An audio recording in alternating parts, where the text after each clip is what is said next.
Hi friends, welcome back Sunil Priya YouTube channel. ಎಲ್ಲರೂ ಹೇಗಿದ್ದೀರಾ? ಎಲ್ಲರೂ ತುಂಬ ಚೆನ್ನಾಗಿದ್ದೀರಾ ಅಂತ ಅಂದ್ಕೊಂಡಿದ್ದೀನಿ. ನಾನು ಕೂಡ ತುಂಬಾ ಚೆನ್ನಾಗಿದ್ದೀನಿ. ಇವತ್ತು ಸಂಡೇ ಅಂದರೆ ಸ್ವಲ್ಪ ಸ್ಪೆಷಲ್ಲು. ಆದರೆ ಏನು ಇವತ್ತು ಸ್ಪೆಷಲ್ ಅಂತ ಅಂದರೆ ಇವತ್ತು ಶ್ರೀರಾಮನವಮಿ. ಎಲ್ಲರಿಗೂ ಶ್ರೀರಾಮನವಮಿಯ ಶುಭಾಶಯಗಳು. ಇನ್ನು ಬೆಳಗ್ಗೆ ಸ್ವಲ್ಪ ಬೇಗನೆ ಎದ್ದು ಪೂಜೆ ಮಾಡೋಣ ಅಂತ ಅಂದ್ಕೊಂಡ್ವಿ. ಆ ಸಂಡೇ ಮಾತ್ರ ಬೇಗ ಎದ್ದೇಳೋಕ್ಕೆ ಆಗಲ್ಲ, ಏನು ಮಾಡೋಕ್ಕಾಗಲ್ಲ. ಸಂಡೇ ಅಂದ್ರೇ ಒಂಥರ ನಿದ್ದೆ ಮೂಡಿರುತ್ತೆ. ಇನ್ನು ಸ್ವಲ್ಪ ಲೇಟಾಗೇ ಎದ್ದಿದ್ದೆ, ಒಂದು 7:30 ಆಗೋಯಿತು. ಇನ್ನು ಎದ್ದಿದ ತಕ್ಷಣ ನಮ್ಮ ಮನೆಯವರು ಸ್ವಲ್ಪ ಕಾಫಿ ಮಾಡ್ತೀನಿ ಅಂತ ಹೇಳ್ಬಿಟ್ಟು ಅವರು ಕಾಫಿ ಮಾಡ್ತಾಯಿದ್ರು. ಇನ್ನು ನಾನು ಬಾಗಿಲು ಕಸ ಎಲ್ಲ ಹೊಡಿತಾ ಇದ್ದೆ. ಇನ್ನು ನಾನು ಬಾಗಿಲು ಕಸ ಹೊಡ್ಬಿಟ್ಟು ಬರೋ ಅಷ್ಟರಲ್ಲಿ ಕಾಫಿ ಮಾಡಿಕೊಟ್ರು. ಇನ್ನು ಕಾಫಿ ಕುಡಿದ್ಬಿಟ್ಟು ಸ್ವಲ್ಪ ನೆನ್ನೆ ಬಟ್ಟೆ ತೊಳೆದಿದ್ದೆ. ರಾತ್ರಿ ಫುಲ್ ಮಳೆ ಬಂದಿತ್ತು. ಬಿಸಿಲು ಬಂದರೆ ಬಟ್ಟೆ ಒಣಗಾಕೋಣ ಅಂತ ಅಂದ್ಕೊಂಡೆ. 8 ಗಂಟೆ 8:30 ಅಷ್ಟರಲ್ಲೆಲ್ಲ ಬಿಸಿಲು ಬಂತು. ಹಾಗಾಗಿ ಬಟ್ಟೆ ಒಣಗಾಕೋಣ ಅಂತ ಹೇಳ್ಬಿಟ್ಟು ನಾನು ನನ್ನ ಮಗಳು ಇಬ್ಬರೂ ಟೆರೆಸ್ ಮೇಲೆ ಬಂದ್ವಿ. ನನಗಂತೂ ಆ ಬಿಸಿಲಲ್ಲಿ ಮೇಲೆ ಬಟ್ಟೆ ಎತ್ಕೊಂಬರೋಕ್ಕಂತೂ ತುಂಬಾ ಸುಸ್ತಾಗೋಯಿತು. ಇನ್ನು ಆ ಬಟ್ಟೆ ಎತ್ತಿಕ್ಕೋದು ಸಾಕು, ಒಣಗಾಕೋದು ಸಾಕು. ಯಾಕೆಂದರೆ ಒಂದ್ಸಲಿ ಒಣಗಾಕಿದ್ಮೇಲೆ ತುಂಬಾ ಚೆನ್ನಾಗಿರುತ್ತೆ. ಮತ್ತೆ ಎತ್ಕೊಬಂದು ಮತ್ತೆ ಬೆಳಗ್ಗೆ ಹೋಗಿ ಮತ್ತೆ ಒಣಗಾಕಬೇಕು ಅಂದರೆ ತುಂಬಾ ಬೇಜಾರಾಗ್ತಾ ಇರುತ್ತೆ. ಇನ್ನು ಇವತ್ತು ಯಾಕೋ ಸ್ವಲ್ಪ ಮಳೆ ಬರೋ ಥರ ಇತ್ತು. ಇನ್ನು ಸ್ವಲ್ಪ ಬಿಸಿಲಿತ್ತಲ್ಲ, ಅಷ್ಟರಲ್ಲಿ ಒಣಗ್ಬಿಡ್ಲಿ ಬಟ್ಟೆ ಅಂತ ಹೇಳ್ಬಿಟ್ಟು ಬಟ್ಟೆ ಒಣಗಾಕ್ತಾ ಇದ್ದೀನಿ. ನಾನು ಬಟ್ಟೆ ಒಣಗಾಕ್ತಾ ಇದ್ದೆ, ನನ್ನ ಮಗಳು ಕ್ಲಿಪ್ ಹಾಕ್ತಾ ಇದ್ಲು. ಇಂಥ ಕೆಲಸ ಎಲ್ಲ ನನ್ನ ಮಗಳು ತುಂಬಾ ಹೆಲ್ಪ್ ಮಾಡಿಕೊಡ್ತಾಳೆ. ಆ ಥರ ಎಲ್ಲ ಸಂಡೇ ರಜಾ ಆ ಥರ ಈ ಥರ ನಾನು ಆಟ ಆಡಬೇಕು ಆ ಥರ ಎಲ್ಲ ಅವಳು ಹಠ ಮಾಡಲ್ಲ. ಅಮ್ಮ ಹೇಳಿದ ಮಾತು ತುಂಬಾ ಕೇಳ್ತಾಳೆ. ತುಂಬ ಮುದ್ದಿನ ಮಗಳು ಅಂತಲೇ ಹೇಳ್ಬೋದು. ಇನ್ನು ಬಟ್ಟೆ ಎಲ್ಲ ಒಣಗಾಕ್ತಾ ಇದ್ದೆ. ತುಂಬಾ ಬಿಸಿಲಿತ್ತು. ಆ ಬಿಸಿಲಿಗೆ ನನ್ನ ಕೈಲಂತೂ ಕಣ್ಣೇ ಬಿಡೋಕ್ಕಾಗ್ತಾ ಇರಲಿಲ್ಲ. ಎದುರು ಬಿಸಿಲಲ್ಲ, ಎಳೆ ಬಿಸಿಲು. ಕಾಯೋಕ್ಕೂ ತುಂಬಾ ಚೆನ್ನಾಗಿತ್ತು. ಆದರೆ ಬಿಸಿಲು ಕೂಡ, ಸೆಕೆನೂ ಕೂಡ ತುಂಬಾ ಆಗ್ತಾಯಿತ್ತು. ಈ ಮಳೆ ಬಂದು ಹೋದ್ರಂತೂ ತುಂಬಾ ಇನ್ನೂ ಸೆಕೆ ಜಾಸ್ತಿನೇ ಆಗಿಬಿಡುತ್ತೆ, ಕಮ್ಮಿ ಅಂತೂ ಆಗೋದೇ ಇಲ್ಲ. ಇನ್ನು ಬಟ್ಟೆ ಎಲ್ಲ ಒಣಗಾಕ್ಬಿಟ್ಟು ಇನ್ನು ಕೆಳಗಡೆ ಹೋಗೋಣ ಅಂತ ಹೇಳ್ಬಿಟ್ಟು ಕೆಳಗಡೆ ಹೊರಟ್ವಿ. ಇನ್ನು ಮನೆ ಕೆಲಸ ಎಲ್ಲ ಇದೆಯಲ್ಲ. ಈ ಶ್ರೀರಾಮನವಮಿ ಅಂತ ಅಂದರೆ ಸ್ವಲ್ಪ ಮನೆಯಲ್ಲೆಲ್ಲ ತುಂಬಾ ಕೆಲಸ ಇರುತ್ತೆ. ಪಾನಕ, ಮಜ್ಜಿಗೆ, ಹೆಸ್ರುಬೇಳೆ, ಇದೇ ವಿಶೇಷತೆ ಶ್ರೀರಾಮನವಮಿ ಹಬ್ಬದ ದಿನ ಪೂಜೆಗೆ, ನೈವೇದ್ಯಕ್ಕೆ ಅಂತ ಹೇಳಿದ್ರೆ. ನಾವೇನೋ ಅಂದ್ಕೊತೀವಿ, ಅದೇನೋ ಆಗಿಬಿಡುತ್ತೆ. ಆದರೆ ಬೆಳಗ್ಗೆ ಬೇಗನೆ ಎದ್ದೇಳಬೇಕು ಅಂತ ತುಂಬಾ ಟ್ರೈ ಮಾಡಿದೆ, ಆದರೆ ಎದ್ದೇಳೋಕ್ಕೆ ಆಗಲಿಲ್ಲ. ಇನ್ನು ಸರಿ ಆಯಿತು, ಫಸ್ಟು ಮನೆ ಕೆಲಸ ಎಲ್ಲ ಮುಗಿಸ್ಕೊಬಿಡೋಣ. ಲೇಟಾಗಿ ಎದ್ರಂತೂ ಮನೆ ಕೆಲಸ ಆಗೋದು ತುಂಬಾ ಲೇಟು. ನಾವೇ ಸ್ವಲ್ಪ ಲೇಜಿನೆಸ್ ತೋರಿಸ್ಬಿಡ್ತೀವಿ ಲೇಟಾಗಿ ಎದ್ದರೆ. ಇನ್ನು ನಾನು ಕೂಡ ಹಂಗೇನೆ ತುಂಬಾ ಲೇಜಿಯಾಗಿ ಕೆಲಸ ಮಾಡಿಬಿಡ್ತೀನಿ. ಬೆಳಗ್ಗೆ ಎದ್ದಿದ ತಕ್ಷಣ ಫ್ರೆಶ್ ಅಪ್ ಆಗಿ ಫಸ್ಟು ಪೂಜೆ ಮಾಡಿಬಿಡ್ತು ಅಂತ ಅಂದರೆ ತುಂಬಾ ಖುಷಿಯಾಗಿ ಕೆಲಸ ಮಾಡ್ತೀನಿ. ಆದರೆ ಲೇಟಾಗಿ ಎದ್ದೇಳ್ತು ಅಂತ ಅಂದರೆ ಸ್ವಲ್ಪ ಬೇಜಾರಲ್ಲೇ ಕೆಲಸ ಮಾಡೋದು ಜಾಸ್ತಿ ನಾನು. ಇನ್ನು ಬಟ್ಟೆ ಎಲ್ಲ ಒಣಗಾಕಾದ್ಮೇಲೆ ಸರಿ ಅಂದ್ಬಿಟ್ಟು ಕೆಳಗಡೆ ಬಂದ್ವಿ. ಇನ್ನು ಮನೆ ಕೆಲಸನೂ ಕೂಡ ಎಲ್ಲ ಮುಗಿಸ್ದೆ. ಇನ್ನು ಅಷ್ಟರಲ್ಲಿ ಟೈಮ್ ಆಗೋಗಿತ್ತು. ಆಲ್ರೆಡಿ 10 ಗಂಟೆ ಆಗಿತ್ತು. ಇನ್ನು ನಾವೇನೋ ಉಪವಾಸ ಇರ್ತೀವಿ, ಹೊಟ್ಟೆ ಹಸಿವು ತಡ್ಕೊತೀವಿ. ಆದರೆ ಅಜ್ಜಿ ಹೊಟ್ಟೆ ಹಸಿವು ತಡ್ಕೊಳ್ಳಲ್ಲ ಅಲ್ವಾ, ಅದಕ್ಕೆ ಅವ್ರಿಗೆ ಟ್ಯಾಬ್ಲೆಟ್ ತೊಗೋಬೇಕು BPದು. ಹಾಗಾಗಿ ಅವರಿಗೆ ಸ್ವಲ್ಪ ಉಪ್ಪಿಟ್ಟು ಮಾಡೋಣ ಅಂತಂತ ಹೇಳ್ಬಿಟ್ಟು ಬನ್ಸಿ ರವೆ ಹಾಕಿ ಉಪ್ಪಿಟ್ಟನ್ನ ರೆಡಿ ಮಾಡ್ತಾಯಿದ್ದೀನಿ. ಇನ್ನು ಉಪ್ಪಿಟ್ಟು ಅಂದರೆ ನಮ್ಮ ಮನೇಲಿ ಯಾರೂ ತಿನ್ನಲ್ಲ, ಆದರೆ ಏನು ಮಾಡೋಕ್ಕಾಗಲ್ಲ, ಇದು ಮಾಡೋಣ ಸ್ವಲ್ಪ ಬೇಗ ಆಗುತ್ತೆ ಅಂತ ಹೇಳ್ಬಿಟ್ಟು ಮಾಡ್ತಾಯಿದ್ದೀನಿ. ಇನ್ನು ಅದ್ರ ಜೊತೆಗೆ ಕೇಸರಿ ಬಾತು ಮಾಡಬೇಕು. ಸ್ನಾನ ಮಾಡ್ಕೊಬಂದು ಮಾಡಿದ್ರೆ ದೇವ್ರ ನೈವೇದ್ಯಕ್ಕೂ ಕೂಡ ಆಗುತ್ತೆ ಅಂತ ಹೇಳ್ಬಿಟ್ಟು ಫಸ್ಟು ಉಪ್ಪಿಟ್ಟು ರೆಡಿ ಮಾಡಿಬಿಡೋಣ ಅಂತ ಹೇಳ್ಬಿಟ್ಟು ನಾನು ಉಪ್ಪಿಟ್ಟು ರೆಡಿ ಮಾಡ್ತಾಯಿದ್ದೀನಿ. ಸ್ವಲ್ಪ ಬಿಸಿನೀರು ಕಾಯಿಸ್ಕೊಂಡು ಬೇಗ ಮಾಡಿದ್ರೆ ಬೇಗ ಆಗುತ್ತೆ ಅಂತ ಹೇಳ್ಬಿಟ್ಟು ಈ ಟೆಕ್ನಿಕ್ನ ಬಳಸ್ತೀನಿ. ಒಂದು ಸೈಡಲ್ಲಿ ಬಿಸಿನೀರು ಇಟ್ಬಿಟ್ಟು ಒಂದು ಸೈಡಲ್ಲಿ ಈ ಥರ ಎಲ್ಲ ಒಗ್ಗರಣೆಗೆ ಹಾಕ್ಕೊತೀನಿ. ಈ ಥರ ಎಲ್ಲ ಒಗ್ಗರಣೆಗೆ ಹಾಕೋ ಅಷ್ಟರಲ್ಲಿ ಬಿಸಿನೀರು ಕೂಡ ಕಾದಿರುತ್ತಲ್ವ, ಆಗ ಬಿಸಿನೀರು ಹಾಕಿದರೆ ತುಂಬಾ ಬೇಗನೆ ಉಪ್ಪಿಟ್ಟು ರೆಡಿ ಆಗಿಬಿಡುತ್ತೆ. ಅದರಲ್ಲೂ ಬನ್ಸಿ ರವೆ ಅಂದರೆ ಸ್ವಲ್ಪ ಬೇಯಬೇಕಲ್ಲ, ಸ್ವಲ್ಪ ನೀರು ಜಾಸ್ತಿನೇ ಬೇಕು ಅದಕ್ಕೆ. ಇನ್ನು ಅದಕ್ಕೆ ಕಡಲೆಬೇಳೆ ಹಾಲು ಹಾಕಿದ್ರೆ ತುಂಬಾ ಚೆನ್ನಾಗಿರುತ್ತೆ. ಆದರೆ ಅಜ್ಜಿಗೆ ಅದನ್ನೆಲ್ಲ ತಿನ್ನೋಕ್ಕಾಗಲ್ಲ ಅಂತ ಹೇಳ್ಬಿಟ್ಟು ಹಂಗೆ ಸಿಂಪಲಾಗೇ ಉಪ್ಪಿಟ್ಟನ್ನ ರೆಡಿ ಮಾಡ್ತಾಯಿದ್ದೀನಿ. ಇನ್ನು ನಮ್ಮ ಮನೆಯವರು ಕೂಡ ಸ್ನಾನ ಮಾಡ್ಕೊಬಂದು ಅವರು ಕೂಡ ದೇವ್ರ ಮನೆ ಎಲ್ಲ ರೆಡಿ ಮಾಡ್ತೀನಿ ಅಂತ ಹೇಳ್ಬಿಟ್ಟು ಅವರು ಕೂಡ ದೇವ್ರ ಮನೆ ಎಲ್ಲ ರೆಡಿ ಮಾಡ್ತಾಯಿದ್ರು. ನಮ್ಮ ಮನೇಲಿ ಸಂಡೇ ಅಂತ ಅಲ್ಲ, ಯಾವಾಗಲೂ ಅಷ್ಟೇ ಎಲ್ಲರೂ ಒಂದೊಂದು ಕೆಲಸ ವಹಿಸ್ಕೊಂಡು ಕೆಲಸ ಮಾಡ್ತಾ ಇರ್ತೀವಿ. ಅದೇ ನನಗೆ ತುಂಬಾ ಖುಷಿ. ಅದು ಯಾಕೆ ಮಾಡಬಾರ್ದು, ಇದು ಯಾಕೆ ಮಾಡಬಾರ್ದು, ಇದು ಹೆಂಗಸ್ರೇ ಕೆಲಸ ಮಾಡಬೇಕು, ಅದು ಗಂಡಸರೇ ಕೆಲಸ ಮಾಡಬೇಕು ಅನ್ನೋ ಭೇದ ಭಾವ ಎಲ್ಲ ನಮ್ಮ ಮನೆಯಲ್ಲಿ. ನನಗಂತೂ ನಮ್ಮ ಮನೆಯವ್ರು ಎಲ್ಲ ಕೆಲಸದಲ್ಲೂ ತುಂಬಾ ಹೆಲ್ಪ್ ಮಾಡಿಕೊಡ್ತಾರೆ. ನಾನಂತೂ ತುಂಬಾ ಲಕ್ಕಿ ಅಂತಲೇ ಹೇಳ್ಬೋದು. ಒಂದೊಂದು ಸಲ ಅಷ್ಟು ತುಂಬಾ ಖುಷಿಯೇ ಆಗುತ್ತೆ. ನಾವು ಕೂಡ ಒಂದೊಂದು ಸಲ ಜಗಳ ಆಡ್ತೀವಿ, ಆಡಲ್ಲ ಅಂತಲ್ಲ, ಆದರೆ ಜಗಳಕ್ಕೆ ತಕ್ಕನಾಗೆ ಪ್ರೀತಿನೂ ಕೂಡ ಇದೆ ನಮ್ಮಲ್ಲಿ. ಅದೇ ತುಂಬಾ ಖುಷಿ ಕೊಡುತ್ತೆ ನಮಗೆ. ಈ ಖುಷಿ ಮಧ್ಯ ಯಾವಾಗೋ ಒಂದ್ಸಲ ಜಗಳ ಆಡೋದು ಅದೆಲ್ಲ ಕಾಮನ್ನು, ಏನೂ ಮಾಡೋಕ್ಕಾಗಲ್ಲ, ಎಲ್ಲರ ಸಂಸಾರದಲ್ಲೂ ಕೂಡ ಇರುತ್ತೆ. ಇನ್ನು ನೋಡಿ ನಮ್ಮ ಮನೆಯವ್ರು ಎಷ್ಟು ಚೆನ್ನಾಗಿ ದೇವ್ರ ಮನೆ ಎಲ್ಲ ರೆಡಿ ಮಾಡ್ತಾ ಇದ್ದಾರೆ. ನನಗಂತೂ ಅವ್ರು ಈ ಥರ ಎಲ್ಲ ರೆಡಿ ಮಾಡಿಕೊಟ್ರೆ ತುಂಬಾ ಎಲ್ಪು. ಯಾಕಂದರೆ ಬೇಕಾದರೆ ಅವರೇ ಪೂಜೆನೂ ಕೂಡ ಮಾಡ್ತಾರೆ. ಆದರೆ ನಾನೇ ಬಂದು ಪೂಜೆ ಮಾಡ್ತೀನಿ ಅಂತ ಹೇಳಿರ್ತೀನಿ. ಅವ್ರು ಅಷ್ಟರಲ್ಲೆಲ್ಲ ಕ್ಲೀನ್ ಮಾಡಿರ್ತಾರೆ. ಇನ್ನು ಉಪ್ಪಿಟ್ಟು ಕೂಡ ರೆಡಿ ಆಯಿತು. ಇನ್ನು ನಾನು ಕೂಡ ಸ್ನಾನಕ್ಕೆ ಹೋಗೋಣ ಅಂತ ಹೇಳ್ಬಿಟ್ಟು ಅಡುಗೆ ಮನೆ ಎಲ್ಲನೂ ಫುಲ್ ಕ್ಲೀನ್ ಮಾಡಿಬಿಟ್ಟು ನಾನು ಕೂಡ ಸ್ನಾನಕ್ಕೆ ಹೋದೆ. ಇನ್ನು ಸ್ನಾನ ಮಾಡ್ಕೊಬಂದು ಪೂಜೆ ಮಾಡೋಣ ಅಂತ ಹೇಳ್ಬಿಟ್ಟು ನಾನು ಕೂಡ ಎಲ್ಲ ರೆಡಿಯಾಗಿ ಪೂಜೆಗೆಲ್ಲ ರೆಡಿ ಮಾಡ್ಕೊತಾ ಇದ್ದೀನಿ. ಇನ್ನು ನನ್ನ ಮಗಳು ವೀಡಿಯೋ ಮಾಡ್ತಾ ಇದ್ದಾಳೆ. ಅವಳು ಕೂಡ ಸ್ನಾನಕ್ಕೆ ಹೋಗಬೇಕಿತ್ತು. ಅವಳು ವೀಡಿಯೋ ಮಾಡ್ತೀನಿ ಅಂತ ಹೇಳ್ಬಿಟ್ಟು ಹೆಂಗೆಂಗೋ ಫೋನ್ ಹಿಡ್ಕೊಂಡು ವೀಡಿಯೋ ಮಾಡ್ತಾ ಇದ್ದಾಳೆ. ಆದರೆ ಒಂದು ತಕ್ಕ ಮಟ್ಟಿಗೆ ವೀಡಿಯೋ ಚೆನ್ನಾಗಿ ಮಾಡಿದ್ಲು ನನ್ನ ಮಗಳು. ಇನ್ನು ನಮ್ಮ ಮನೇಲಿ ಸೀತಾರಾಮನ ಫೋಟೋ ಇಲ್ಲ.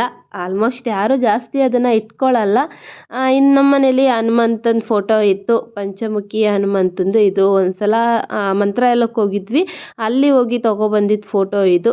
ರಾಮನ ಬಂಟ ಹನುಮಂತನೇ ಅಲ್ವಾ, ಹನುಮಂತನಿಗೆ ಪೂಜೆ ಮಾಡೋಣ ಅಂತ ಹೇಳ್ಬಿಟ್ಟು ಇನ್ನು ಹನುಮಂತನಿಗೆ ವಿಭೂತಿ, ಗಂಧ ಮತ್ತು ಕುಂಕುಮನ ಹಚ್ಚಿ ಹನುಮಂತನಿಗೆಲ್ಲ ರೆಡಿ ಮಾಡ್ಕೊತಾ ಇದ್ದೀನಿ. ಇನ್ನು ನಾನು ದೇವ್ರ ಹತ್ರ ಏನು ಕೇಳ್ಕೊತೀನಪ್ಪ ಅಂದರೆ ಫಸ್ಟು ಆರೋಗ್ಯ ಚೆನ್ನಾಗಿದ್ದರೆ ನಾವೆಲ್ಲ ಕೆಲಸನೂ ಮಾಡ್ಬೋದು. ಆದರೆ ಆರೋಗ್ಯನೇ ಚೆನ್ನಾಗಿಲ್ಲ ಅಂತಂದರೆ ನಾವು ಯಾವ ಕೆಲಸನೂ ಕೂಡ ಮಾಡೋಕ್ಕಾಗಲ್ಲ. ಇನ್ನು ನೆಕ್ಸ್ಟು ನಾನು ಹನುಮಂತನ ಇನ್ನೊಂದು ಕೇಳ್ಕೊಳ್ಳೋದೇನು ಅಂದರೆ ಶಕ್ತಿ. ಹನುಮಂತ ಅಂದ್ರೇ ಶಕ್ತಿ. ನನಗೇನೇ ಕಷ್ಟ ಬಂದ್ರೂ ಎದುರಿಸೋ ಶಕ್ತಿ ಕೊಡಪ್ಪ ಅಂತಂತ ಕೇಳ್ಕೋಬೇಕು. ಆ ಶಕ್ತಿನೇ ನಮ್ಮಲ್ಲಿಲ್ಲ ಅಂತ ಅಂದರೆ ಏನೇ ಕಷ್ಟ ಬಂದ್ರೂ ಅದರಲ್ಲೇ ಕೊರಗಿ ತುಂಬಾ ವೀಕ್ ಆಗಿಬಿಡ್ತೀವಿ. ಆ ವೀಕ್ ಆದರೆ ನಮ್ಮನ್ನು ನಾವೇ ನೋಡ್ಕೊಳಕ್ಕಾಗಲ್ಲ. ಇನ್ನು ನೆಕ್ಸ್ಟ್ ನಮ್ಮ ಸಂಸಾರನ ನಾವು ನೋಡ್ಕೊಳ್ಳೋದು ಹೇಗೆ ಅಲ್ವಾ? ಇನ್ನು ನಾವು ಕೂಡ ಚೆನ್ನಾಗಿದ್ರೆ ಅಷ್ಟೇ ನಮ್ಮ ಸಂಸಾರನೂ ಕೂಡ ನಾವು ಚೆನ್ನಾಗಿ ನೋಡ್ಕೊಳಕ್ಕೆ ಸಾಧ್ಯ. ಇನ್ನು ನೆಕ್ಸ್ಟ್ ಇನ್ನೊಂದೇನಪ್ಪ ಅಂದರೆ ನೆಮ್ಮದಿ. ಇನ್ನು ನೆಮ್ಮದಿ ಒಂದಿತ್ತು ಅಂತ ಅಂದರೆ ಏನು ಬೇಕಾದ್ರೂ ಗೆಲ್ಬೋದು. ಇನ್ನು ನೆಮ್ಮದಿ ಇಲ್ಲ ಅಂತಂದರೆ ಯಾವ ಕೆಲಸನೂ ಆಗಲ್ಲ. ಅದು ಕೂಡ ನಮಗೆ ಬೇಕು. ಇನ್ನು ಒಳ್ಳೆಯ ಆರೋಗ್ಯ ಮತ್ತು ಶಕ್ತಿ ಇತ್ತು ಅಂದರೆ ನೆಮ್ಮದಿ ತಾನಾಗಿ ತಾನೇ ಸಿಕ್ಬಿಡುತ್ತೆ. ಇನ್ನು ಈ ಮೂರಲ್ಲಿ ಯಾವುದಾದ್ರೂ ಒಂದಿಲ್ಲ ಅಂತ ಅಂದರೆ ನಮ್ಮ ಜೀವನ ಶೂನ್ಯ ಅಂತಲೇ ಹೇಳ್ಬೋದು. ಇನ್ನು ದುಡ್ಡಿದ್ದರೆ ಜೀವನ ಅಲ್ಲ, ದುಡಿತಾ ಇದ್ದರೆ ಜೀವನ. ದುಡ್ಡಿದ್ದರೆ ಏನು ಬೇಕಾದ್ರೂ ಕೊಂಡ್ಕೊಬೋದು ಅಂತ ಅಂದ್ಕೊತಾರೆ. ಆದರೆ ಆರೋಗ್ಯ, ನೆಮ್ಮದಿ, ಶಕ್ತಿನ ಯಾವತ್ತೂ ಕೊಂಡ್ಕೊಳಕ್ಕಾಗಲ್ಲ. ಇನ್ನು ಈ ಮೂರೂ ಕೂಡ ನಮ್ಮ ಜೊತೆ ಇದ್ದರೆ ಯಾವುದೇ ಕೆಲಸ ಬೇಕಾದ್ರೂ ನಾವು ಕೂಡ ಧೈರ್ಯದಿಂದ ಮಾಡ್ಬೋದು ಅನ್ನೋ ನಂಬಿಕೆನೂ ಕೂಡ ನಮಗೆ ಬರುತ್ತೆ. ಇನ್ನು ನಾನು ಈ ವಿಷಯ ಹೇಳಿದ್ರಲ್ಲಿ ಯಾರಿಗಾದ್ರೂ ತಪ್ಪು ಅಂತ ಅನಿಸಿದರೆ ದಯವಿಟ್ಟು ಕ್ಷಮಿಸಿ. ಇನ್ನು ನಾನು ಮಾತಾಡಿದ್ರಲ್ಲಿ 1% ಆದ್ರೂ ನಿಮಗೆ ಇಷ್ಟ ಆಯಿತು ಅನ್ನೋದಿತ್ತು ಅಂದರೆ ಕಮೆಂಟ್ ಮಾಡಿ. ಇನ್ನು ನಮ್ಮ ಮನೆಯವ್ರೂ ಕೂಡ ಸೌತೆಕಾಯಿ ಎಲ್ಲ ಕಟ್ ಮಾಡ್ತಾಯಿದ್ರು. ಕೋಸಂಬರಿ, ಪಾನಕ, ಮಜ್ಜಿಗೆ ಎಲ್ಲ ನಾನೇ ರೆಡಿ ಮಾಡ್ತೀನಿ ಅಂತ ಹೇಳ್ಬಿಟ್ಟು ಅವರೇನೆ ಎಲ್ಲ ನೀಟಾಗಿ ಕಟ್ ಮಾಡಿಕೊಂಡು ರೆಡಿ ಮಾಡ್ತಾಯಿದ್ರು. ಇನ್ನು ನನ್ನ ಮಗಳೂ ಕೂಡ ಸ್ನಾನ ಮಾಡ್ಕೊಬಂದು ತುಪ್ಪದ ದೀಪ ಎಲ್ಲ ತೊಳ್ಕೊಡ್ತೀನಿ ಅಮ್ಮ ಅಂತ ಹೇಳ್ಬಿಟ್ಟು ದೀಪ ಎಲ್ಲ ತೊಳ್ಕೊಡ್ತಾ ಇದ್ಲು. ಇನ್ನು ನನ್ನ ಮಗಳಂತೂ ತುಂಬಾ ಹೆಲ್ಪ್ ಮಾಡ್ತಾಳೆ. ನೀವಂತೂ ತುಂಬ ವೀಡಿಯೋದಲ್ಲಿ ನೋಡಿರ್ಬೋದು ಅವಳು ಎಷ್ಟೊಂದು ಹೆಲ್ಪ್ ಮಾಡಿಕೊಡ್ತಾಳೆ ನನಗೆ ಅಂತ ಹೇಳಿ. ಮನೇಲಿ ಹೆಣ್ಮಕ್ಳಿದ್ರೆ ತುಂಬಾ ಖುಷಿ. ಯಾಕೆಂದರೆ ಹೆಣ್ಮಕ್ಳು ಈ ಥರ ಕೆಲಸ ಎಲ್ಲ ಮಾಡಿಕೊಡ್ತಾ ಇರ್ತಾರೆ. ಇನ್ನು ನಾವು ಕೂಡ ದೇವ್ರಲ್ಲಿ ಕೇಳ್ಕೊಂಡಿದ್ದು ಫಸ್ಟು ಹೆಣ್ಮಗು ಬೇಕು ಅಂತಲೇ ಕೇಳ್ಕೊಂಡಿದ್ದು. ಎಲ್ಲರೂ ಗಂಡು ಮಗು ಬೇಕು ಅಂತ ಕೇಳ್ಕೊಂಡ್ರೆ ನಾವು ಮಾತ್ರ ನಮ್ಮ ಮನೆ ದೇವ್ರ ಹತ್ರ ನಾವು ಹೆಣ್ಮಗು ಬೇಕು ಅಂತಲೇ ಕೇಳ್ಕೊಂಡಿದ್ದು. ನಮ್ಮ ಮನೆ ಪುಟ್ಟ ಮಹಾಲಕ್ಷ್ಮಿ ಅಂತಲೇ ಹೇಳ್ಬೋದು. ಇನ್ನು ನನ್ನ ಮಗಳು ಓದೋದ್ರಲ್ಲಾಗಿರ್ಬೋದು, ಮನೆ ಕೆಲಸ ಮಾಡೋದ್ರಲ್ಲಾಗಿರ್ಬೋದು, ಮತ್ತು ದೊಡ್ಡವ್ರಿಗೆ ರೆಸ್ಪೆಕ್ಟ್ ಕೊಡೋದ್ರಲ್ಲಾಗಿರ್ಬೋದು, ಎಲ್ಲದರಲ್ಲೂ ತುಂಬಾ ಚೆನ್ನಾಗಿ ನಿಭಾಯಿಸ್ತಾಳೆ. ನನಗಂತೂ ಹೆಣ್ಮಗು ಹುಟ್ಟಿರೋದ್ರಲ್ಲಿ ಯಾವತ್ತೂ ನಾವು ಗಂಡು ಮಗು ಬೇಕು ಅಂತ ನಾವು ಯಾವತ್ತೂ ಕೂಡ ಅಂದ್ಕೊಂಡಿಲ್ಲ. ನಮಗೆ ಹೆಣ್ಮಗು ಬೇಕು ಅಂತಲೇ ಕೇಳಿಕೊಂಡು ಆ ದೇವರಲ್ಲಿ ಪಡ್ಕೊಂಡಿರುವಂಥ ನನ್ನ ಮಗಳು ಪುಟ್ಟ ಮಹಾಲಕ್ಷ್ಮಿ ನಮ್ಮ ಮನೆಗೆ. ಇನ್ನು ನೈವೇದ್ಯಕ್ಕೆ ಕೇಸರಿಬಾತ್ ರೆಡಿ ಮಾಡೋಣ ಅಂತ ಹೇಳ್ಬಿಟ್ಟು ಕೇಸರಿಬಾತನ್ನ ರೆಡಿ ಮಾಡ್ತಾಯಿದ್ದೀನಿ. ಇದು ರೆಡಿ ಮಾಡಬೇಕಾದ್ರೆ ನನಗೊಂದು ನನ್ನದೇ ಆದ ಒಂದು ಸ್ಟೋರಿ ನೆನಪಾಯಿತು. ಹಾಗಾಗಿ ನಿಮ್ಮ ಹತ್ರ ಶೇರ್ ಮಾಡ್ಕೊಳ್ಳೋಣ ಅಂತ ಹೇಳ್ಬಿಟ್ಟು ಶೇರ್ ಮಾಡ್ಕೊತಾ ಇದ್ದೀನಿ. ಯಾರನ್ನು ಜಾಸ್ತಿ ನಗಬೇಡಿ, ಇದು ಸ್ಟೋರಿ ಕೇಳಿ.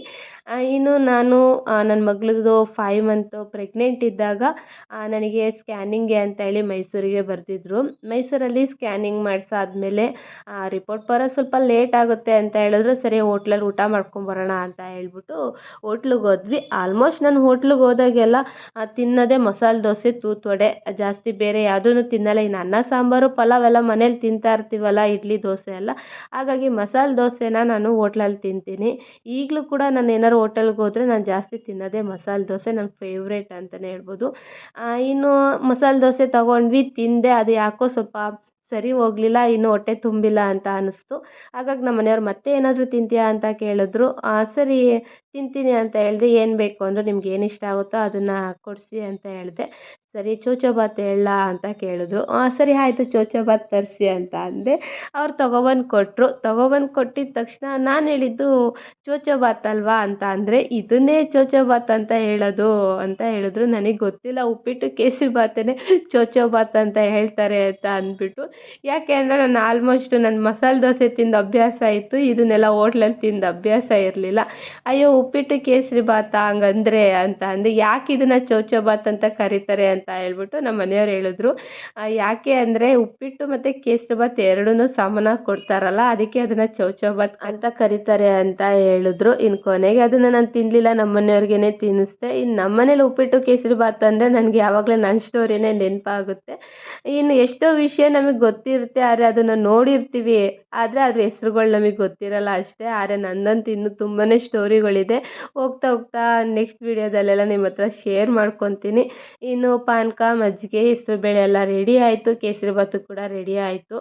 ಇನ್ನು ದೇವ್ರ ಪೂಜೆಗೆಲ್ಲ ನೈವೇದ್ಯಕ್ಕಿಟ್ಟು ಇನ್ನು ನಾನು ಕೂಡ ಸೀರೆ ಹಾಕ್ಕೊಬಂದು ಪೂಜೆನ ಮುಗಿಸ್ತಾ ಇದ್ದೀನಿ. ಡ್ರೆಸ್ ಹಾಕ್ಕೊಂಡು ಫುಲ್ ಎಲ್ಲ ರೆಡಿ ಮಾಡಿಕೊಂಡೆ. ಆಮೇಲೆ ಸೀರೆ ಹಾಕ್ಕೊಬಂದು ಪೂಜೆ ಮಾಡ್ತಾ ಇದ್ದೀನಿ.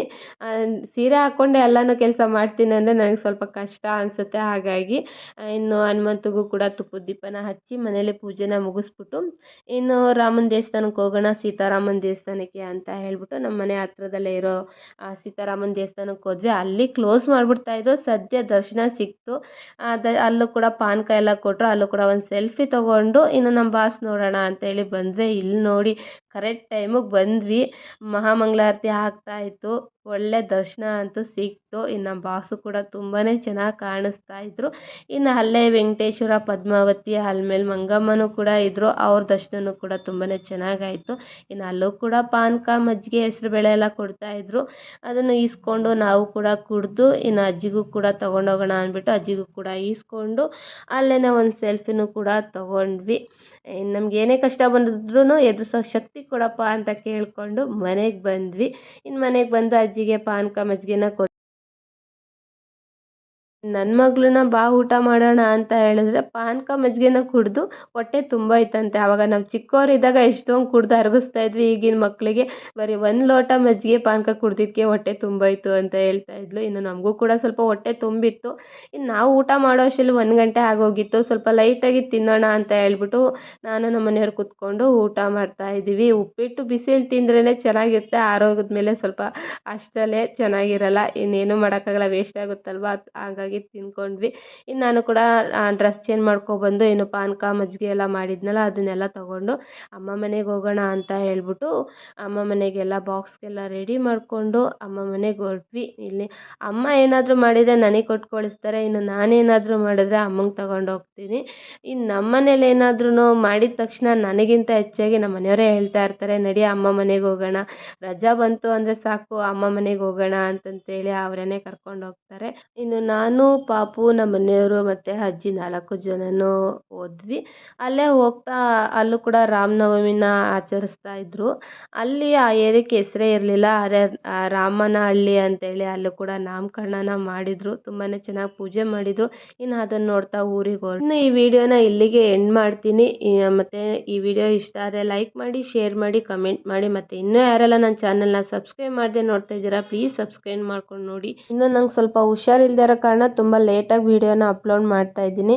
ಆದರೆ ಲೇಟಾಗಿ ವೀಡಿಯೋ ಅಪ್ಲೋಡ್ ಮಾಡ್ತಾ ಇದ್ದೀನಿ ಅಂತ ಹೇಳ್ಬಿಟ್ಟು ನನ್ನ ಚಾನಲ್ನ ಸಬ್ಸ್ಕ್ರೈಬ್ ಮಾಡದೆ ನೋಡಬೇಡಿ. ಪ್ಲೀಸ್ ಸಬ್ಸ್ಕ್ರೈಬ್ ಮಾಡ್ಕೊಂಡು ನೋಡಿ, ಸಪೋರ್ಟ್ ಮಾಡಿ ಅಂತ ಕೇಳ್ಕೊತೀನಿ. ಇನ್ನು ಫುಲ್ ವೀಡಿಯೋ ನೋಡಿದ್ದಕ್ಕೆ ತುಂಬಾ ಧನ್ಯವಾದಗಳು. ಇನ್ನು ಮತ್ತೆ ಸಿಗ್ತೀನಿ ನೆಕ್ಸ್ಟ್ ವೀಡಿಯೋದಲ್ಲಿ. ಈ ವಿಡಿಯೋದಲ್ಲಿ ನಿಮ್ಗೆ ಏನಾದರೂ ಇಷ್ಟ ಆಯಿತು ಅಂದರೆ ಕಮೆಂಟ್ ಮಾಡೋದನ್ನ ಮರಿಬೇಡಿ.